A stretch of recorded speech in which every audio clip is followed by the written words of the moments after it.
오늘 우리가 읽고 있는 성경 말씀인 열왕기상 20장 35절 이하의 말씀은 조금 우리가 상식적으로 생각할 때 좀 황당한 말씀이기도 합니다. 아니 굳이 이렇게까지 할 이유가 있을까라는 생각이 든 거죠.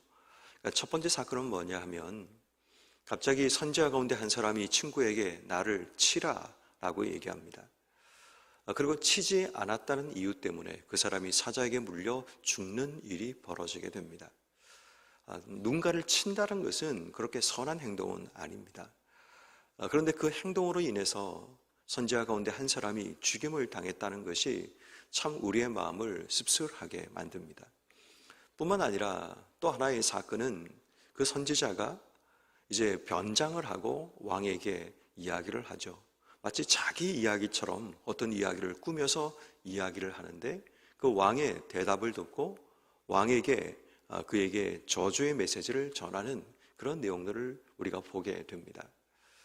다시 말해 그냥 우리가 상식적으로 이해할 때는 이 말씀이 잘 이해가 되지 않습니다. 아니 굳이 이런 스토리를 우리에게 말하는 이유가 뭘까라는 그런 의심이 우리에게 생겨나게 됩니다.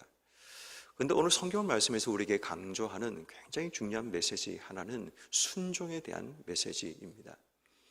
아마도 오늘 성경 말씀은 순종이 왜 중요한가? 순종을 하지 않는 자에게 하나님께서 강력하게 징계하신다라는 것을 우리에게 말씀하기 위한 그런 내용이라고 볼 수가 있습니다. 특별히 오늘 성경 말씀은 철저하게 아합의 불순종에 대해서 이제 집중하고 있고 그 아합의 불순종의 삶에 대한 경고를 하기 위해 이러한 스토리가 진행되고 있다는 것을 보게 됩니다. 그래서 오늘 우리는 이 말씀을 읽을 때 그냥 우리의 상식적인 그런 부분으로 이해하기보다 지금 이 성경 말씀을 통해서 우리에게 말씀하고자 하는 메시지가 있다는 것에 더욱더 집중하는 것이 필요합니다. 여러분들은 순종이라는 개념을 어떻게 이해를 하십니까? 때로는 우리의 삶에 순종이라는 것이 해도 되고 안 해도 되는 옵션 정도로 혹시 순종을 생각하고 있지 않으십니까? 그렇다면 오늘 성경 말씀은 우리에게 충격적인 말씀이 될 겁니다. 우리의 상식 가운데 순종이라는 개념 자체가 그냥 내가 해도 되고 안 해도 되는 그런 옵션 가운데 내가 선택할 수 있는 수많은 선택지 가운데 하나가 순종이라고 생각한다면 우리는 큰 충격을 받게 되고 또 큰 오해를 하고 있는 것임을 보게 됩니다. 왜냐하면 순종이라는 것은 옳고 그름을 따지기 전에 순종해야 되기 때문입니다. 우리가 볼 때는 옳으냐 그르냐가 우리에게는 굉장히 중요한 어떤 준거의 잣대가 될 수 있고 판단의 근거가 될 수 있습니다. 그런데 성경은 우리에게 말하기를 옳고 그름을 판단하는 것은 우리에게 있지 않음을 이야기합니다. 우리에게 요구하시는 것은 순종하느냐 불순종하느냐 둘밖에 없다라는 겁니다. 성경의 전반적인 이야기는 순종하느냐 그렇지 않느냐의 스토리입니다. 아담과 하와의 그 삶부터 시작된 모든 스토리는 순종하느냐 그렇지 아니하느냐. 이 땅 속에 하나님이 이 땅 속에 오신 예수님의 사건을 통해서도 그분을 영접하는 순종하느냐 그렇지 않느냐가 우리의 인생의 우리의 인류의 미래를 결정한다는 것을 우리에게 말씀하고 있습니다. 다시 말해 우리에게는 옳고 그름을 판단할 만한 능력도 그런 삶도 하나님이 우리에게 허락하지 않았다는 겁니다.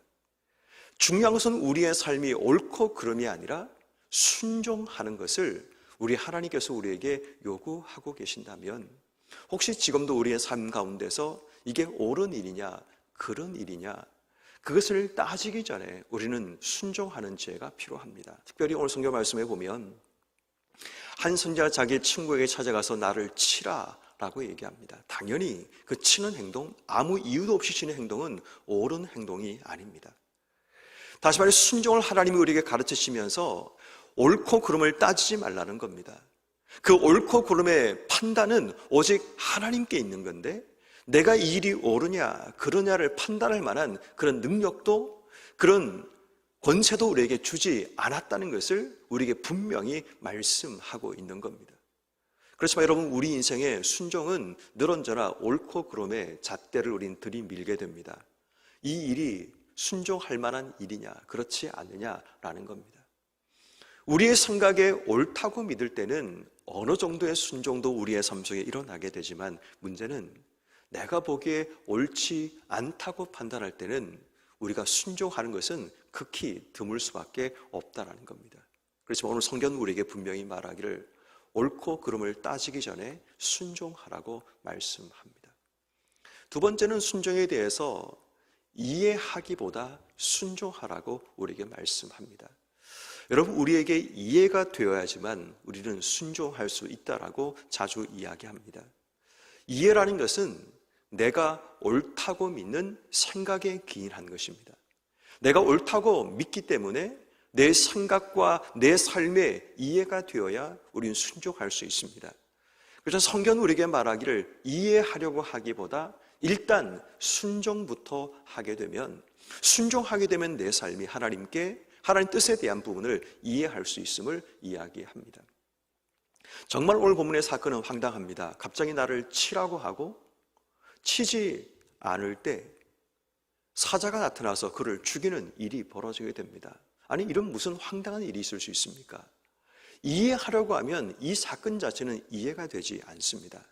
그런데 중요한 단서는 뭐냐 하면 35절 말씀, 선자의 무리 중 한 사람이 여호와의 말씀을 그의 친구에게 이르되, 중요한 단서는 여호와의 말씀이라는 겁니다. 만약에 그냥 치라고 했다면 이것은 옳고 그름을 판단할 수 있는 그런 이야기가 되겠지만, 선지자가 그의 친구라는 이야기는 같은 선지할 수 있는 가능성이 많습니다.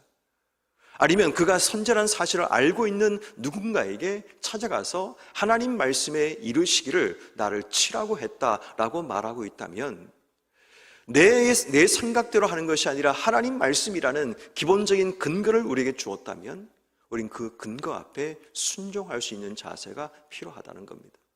이 말을 바꾸어 얘기하면 하나님 말씀일지라도 내 생각과 내 기준과 내가 이해하지 못하면 순종할 수 없다라고 말할 수 있다라는 겁니다. 그렇다면 결국 우리는 하나님 말씀보다 내 옳고 그름의 기준이, 하나님 말씀보다 내 이해의 기준이 더 크고 더 중요하다는 착각 속에 빠져 있다는 겁니다. 그래서 우리는 옳고 그름을 따지기보다 이해하려고 하기보다 일단 순종하는 자세가 우리에게 필요하다라는 것을 우리에게 말씀하는 겁니다. 자, 그럼 여러분, 우리는 이런 의문에 빠지게 되죠. 왜 그러면 이해하지 못한 상태에서 순종해야 됩니까? 옳고 그름을 따지기 이전에 우리가 순종해야 됩니까? 라는 질문을 할 수 있게 되죠. 자, 그런데 여기에 중요한 답들이 오늘 본문에 등장합니다. 37절 말씀에 보면 첫 번째 친구는 거절하고 죽임을 당했는데 37절 말씀에 다른 사람을 만나 나를 치라고 하였더니 그가 그 사람을 치되 상하도록 쳤다라고 얘기합니다. 근데 왜 쳐야 되는지 이유는 등장하지 않습니다. 그런데 그 다음 절에 이제 그 다음 사건에 이 일이 연결됨을 보게 됩니다. 38절, 선지자가 가서 수건으로 자기의 눈을 가리어 변장을 하고 길가에서 왕을 기다리다가 왕이 지나갈 때 소리를 질러 왕에게 말을 합니다. 종이 전장에서 나갔더니 한 사람이 돌이켜 어떤 사람을 끌고 내게로 와서 말하기를 이 사람을 지키라. 만일 그렇지 않으면 내 생명으로 그를 대신하거나 그렇지 않으면 한 달란트를 내어야 한다라고 이야기를 하게 됩니다. 그 전까지는 왜 나를 쳐야 되는지 이유가 알지 못했지만 왜 이 사람이 나를 치라고 하는지의 이유가 오늘 38절 이하에 아합 앞에 서기 위해서, 특별히 자신이 지금 말하려고 하는 그 스토리를 이루기 위해서 지금 그 일을 했다는 것을 보게 됩니다. 여러분, 순종이라는 것이 하나님께서 나를 아합이라는 세상 앞에 세우기 위해서 그 일을 우리에게 요구하신다는 겁니다. 그게 굳이 필요하냐라고 얘기할지 모르겠지만 아합에게 하나님 메시지를 전하기 위해서 그가 자신의 몸이 상할 만큼 맞아서 상한 그 흔적들이 있어야지만 그가 지금 말하려고 하는 전쟁에서 자신이 지금 이런 고통 가운데 있다는 사실을 드러내기 위한 기본적인 요소들이 충족될 수 있다는 겁니다. 저는 이 말씀을 읽으면서 그런 생각이 들었습니다. 때로는 이해하지 못하는 순종을 요구하시는 이유가 옳고 그름을 따지기 전에 우리에게 순종을 요구하시는 이유가 하나님께서 쌍 가운데 나를 보이시기 위한 목적이 있을 수 있다는 겁니다. 이 말은 바꿔 얘기하면 내가 세상에서 해야 될 사역, 해야 될 일이 있기 때문에 우리에게 순종하라고 말씀하신다는 겁니다.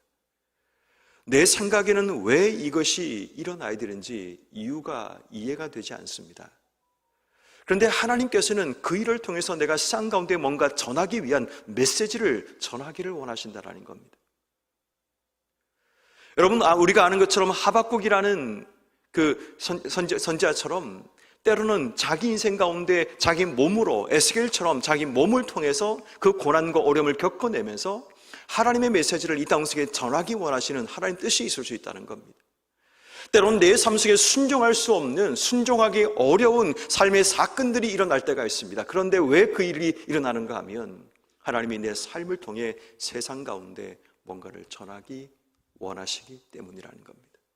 그래서 우리는 이해할 수 없는 상황이라든지 이해할 수 없는 사건 앞에 불순종하며 하나님께 도전하고 하나님께 분노하는 것이 아니라 하나님이 지금 내 삶을 통해서 뭔가를 쌍 가운데 보이기 원하시는구나, 하나님이 내 삶을 통해 쌍 가운데 뭔가를 증거하기 원하시는구나라는 사실을 우리가 깨닫는 지혜가 있을 때 우리는 순종할 수 있다는 겁니다.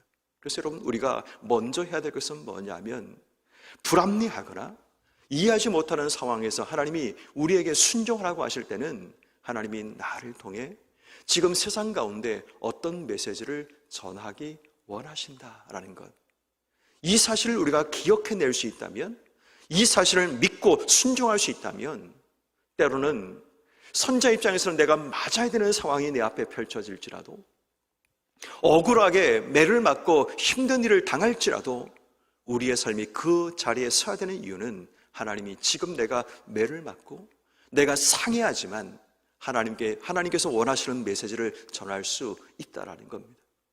예수님께서 이 땅 속에 오셔서 십자가를 달리시고 죽으신 이유가 어쩌면 거기에서 출발되는 겁니다. 내 입장에서는 받아들이기 힘든 부분이죠. 왜 굳이 내가 십자가에 달려야 되는지, 왜 내가 채찍질을 당하고 내가 창에 찔려야 되는지, 왜 내 손과 발에 십자가의 못이 박혀야 되는지 이해할 수 없지만 내 손과 발이 박혀야 하지만 하나님 뜻을 이룰 수 있다면 우린 그 일에 순종해야 하는 겁니다. 그런 순종이라는 것은 하나님이 쌍 가운데 나를 통해 보이기 원하시는 메시지가 있다는 것을 우리에게 말씀하는 겁니다. 그래서 우리는 이해되지 않아도 옳고 그름을 따지기 전에 순종하며 하나님 앞에 나가야 하는 겁니다. 자, 그래서 선지자가 이 왕에게 하나님 메시지를 자기의 삶을 통해 증거하고 드러내게 됩니다. 그리고 이 아합이 4절 말씀에 이렇게 얘기를 하죠. 내가 스스로 결정하였으니 그대로 당해야 된다. 판결은 스스로 했던 일을 통해 얻어진다라는 그런 메시지를 아합에게서 얻어내게 됩니다. 그리고 이제 41절 말씀에 자기의 정체를 드러내게 되고 42절 하나님 말씀을 그에게 전합니다. 여호와의 말씀이 내가 멸하기로 작정한 사람을 내 손으로 놓았은즉, 다시 말해 아합의 불순종을 지금 지적하기 위해서 하나님이 지금 이 선지자를 통해 메시지를 전하게 하신 겁니다. 내 목숨은 그의 목숨을 대신하고 그의 백성, 내 백성은 그의 백성을 대신하리라 하니라 라고 말씀합니다. 다시 말해 아합의 불순종에 대해서 하나님이 즉각적으로 심판하지 않고 기다리신 이유는 아합이 돌아서기를 원하셨기 때문입니다. 하나님이 때로는 불순종에 대해서 즉각적으로 심판하는 경우도 있지만 아합처럼 기다려주시는 경우도 있습니다. 자기 스스로 깨닫고 돌이키를 원하시기 때문입니다. 그런데 43절 말씀에 이스라엘 왕이 근심하고 답답하여 그의 왕궁으로 돌아가려고 사마리아에 이르니라. 아합은 끝까지 돌아서지 않습니다. 그는 답답해하고 근심하였다라고 얘기하는데, 원어를 보면 이 근심하다는 말은 기분 나빠하다라는 의미가 되고, 답답하다는 말은 격분하다, 화가 났다는 뜻을 가진 단어입니다. 하나님이 그의 잘못을 지적하고 그의 불순종을 지적할 때 그는 하나님께 돌이키고 회개하기보다 그는 하나님께 기분 나빠하고 분노하고 있습니다. 어쩌면 우리가 잘 아는 가인의 모습이 그의 모습 속에도 드러나고 있다는 겁니다. 하나님의 거절 앞에 그는 하나님의 거절하심에 대한 순종하지 못한 채 분노하고 하나님께 도전했던 가인처럼 하나님이 그의 잘못을 지적할 때 그는 답답해하고 근심하며 기분 나빠하고 분노하며 하나님께 엎드리고 회개하기보다 자기 자리로 돌아가는, 이전의 자리로 돌아가는 그 모습을 아합이 드러내고 있다는 면에서 오늘 우리는 우리의 모습을 돌아봐야 됩니다. 때로는 하나님이 나에게 지적하실 때, 나의 허물과 불순종에 대해서 나의 잘못을 하나님이 지적하실 때 나는 하나님께 돌이킬 준비가 되어 있는지, 아니면 근심하고 또 분노하며 답답해하며 돌아가고 있는지 우리 모습을 돌아봐야 합니다. 오늘 이 새벽에 우리가 하나님께 기도하는 가운데 때로는 하나님이 우리에게 지적하시고 말씀하시고 우리의 허물과 죄를 기억나게 하시든지 깨닫게 하실 때 답답해하고 근심하고 돌아가는 것이 아니라 하나님 앞에 회개하고 돌이키는 삶이 필요합니다. 우리의 삶을 돌아보면 늘 불순종으로 점철된 우리의 삶의 모습입니다. 오늘도 불순종, 내일도 불순종, 또 그 다음에도 우린 불순종하며 늘 우리의 지나온 삶의 발자국을 돌아보면 그 모든 것이 다 바로 이 불순종의 삶으로 연결되어 있는 우리의 삶을 보게 됩니다. 혹여나 오늘 이 새벽에 하나님께 기도하는데 하나님이 그 불순종의 죄를 지적하실 때 아합처럼 답답하고 근심하여 돌아가는 것이 아니라 하나님 앞에 철저하게 회개하고 돌이켜서 하나님의 은혜를 경험할 수 있는 이런 모든 삶이 되기를 주의 이름으로 축원합니다.